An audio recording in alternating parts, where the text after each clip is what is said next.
Évangile de Jésus-Christ selon saint Jean.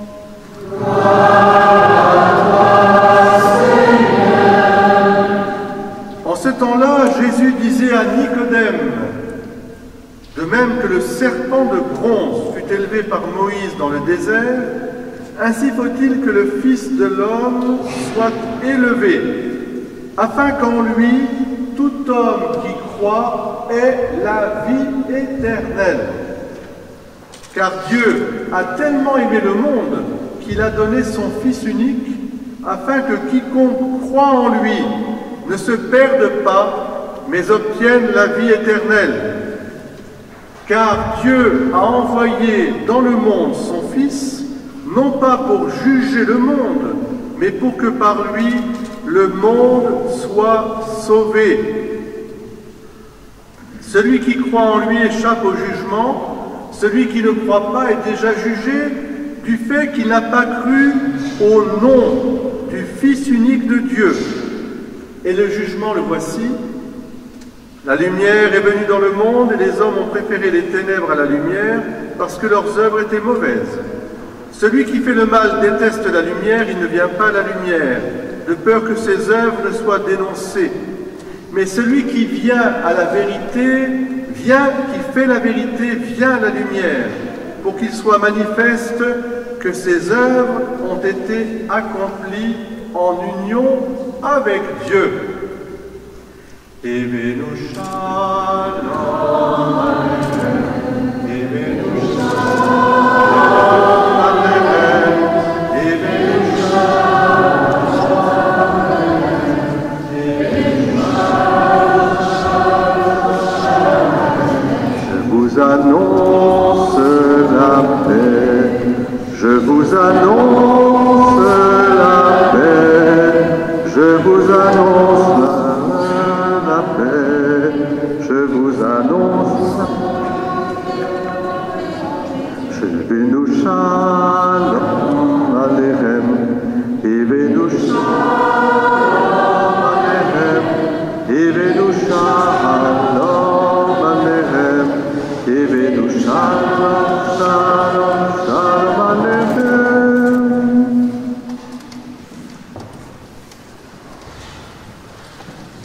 D'abord, Alice, Mia, Jean-Baptiste, voilà, c'est vous qui poussez aussi à cette fête de la joie de Jérusalem. Jérusalem, cité de la paix, là où montent toutes les tribus d'Israël pour reconnaître le Sauveur et être sauvés. Alors, vous avez bien entendu les lectures. La première lecture très importante parce qu'elle nous rappelle la destinée du peuple d'Israël, choisi et élu pour être le gardien de la révélation d'un Dieu unique, mais d'un Dieu qui est Père.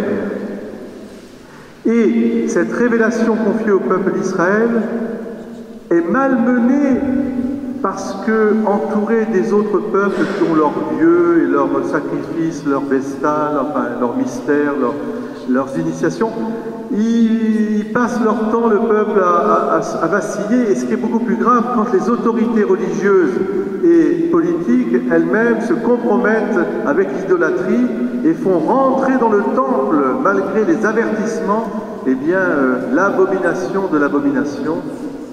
Et malgré les avertissements des prophètes, arrive la catastrophe, puisqu'ils ont voulu être non pas dirigés par Dieu, mais par les puissants de ce monde. Ben, les puissants, vous savez, ils les ont écrasés.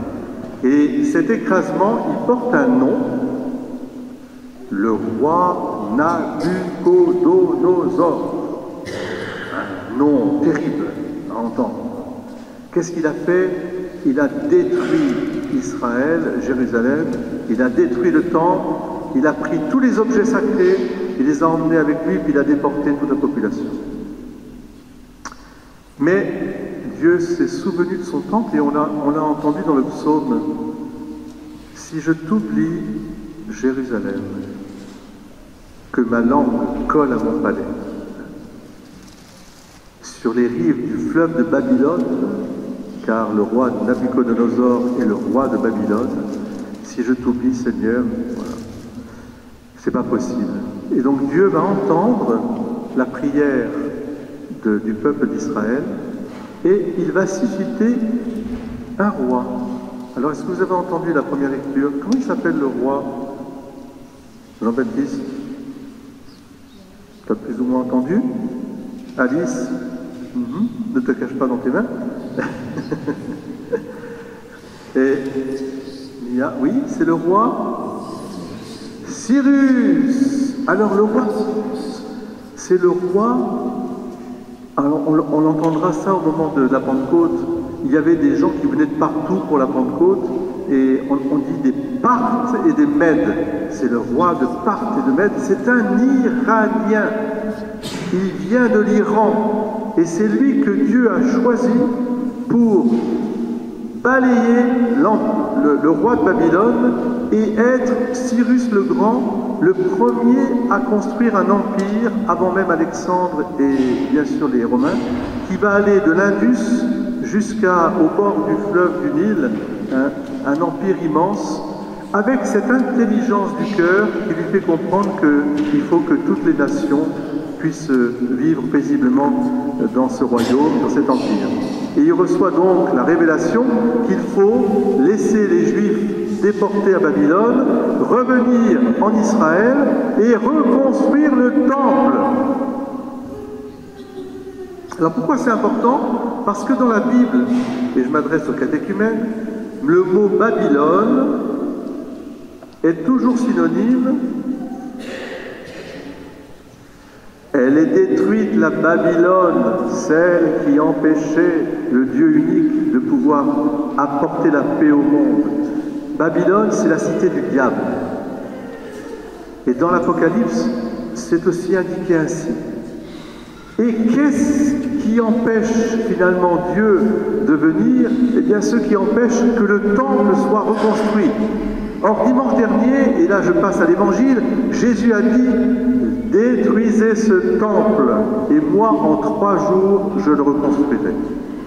Il y a une correspondance importante à faire entre cette libération du peuple d'Israël, la reconstruction du temple, et la Pâque que va réaliser une fois pour toutes Jésus en offrant son corps, en livrant son corps et en versant son sang pour que le temple nouveau et éternel puisse être définitivement établi. Et le signe par lequel la victoire du Christ est assurée, c'est le signe que Jésus donne à Nicodème.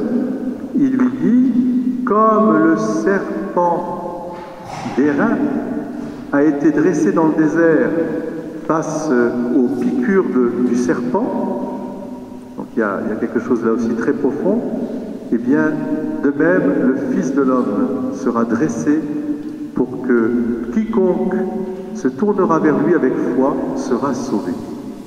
Ce salut accordé devant la croix. Alors la symbolique du serpent, elle est importante parce qu'il y a le serpent que vous connaissez depuis la création. Adam et Ève ont été pervertis par un serpent, mais la pauvre bête, on a pris le symbole du serpent. Mais dans les religions égyptiennes, et même bien sûr chez les Juifs, le serpent est aussi une forme de caducée, c'est-à-dire quelque chose qui vient au contraire guérir. Et ce serpent dressé, il est le symbole du Christ en croix, qui sauve le monde, qui sauve le peuple des enfants de Dieu. Donc il faut regarder à partir de maintenant le Christ en croix. Il ne faut pas avoir peur de le regarder, parce que en se situant devant lui, nous nous situons devant la victoire définitive sur Babylone, la victoire définitive sur le diable, la victoire définitive sur la mort et le péché. Mort, où est ta victoire? Le péché a été englouti dans la mort et la résurrection du Christ. Alors quand je regarde la croix, je dois la regarder dans la perspective de la résurrection. Et c'est ce que dit Jésus à Nicodème. Et je termine là-dessus. C'est ça qui est tout à fait étonnant. Nicodème, qui est un pharisien magnifique et qui cherche la vie et qui la trouvera auprès de Jésus, il porte un nom grec. Nicodème,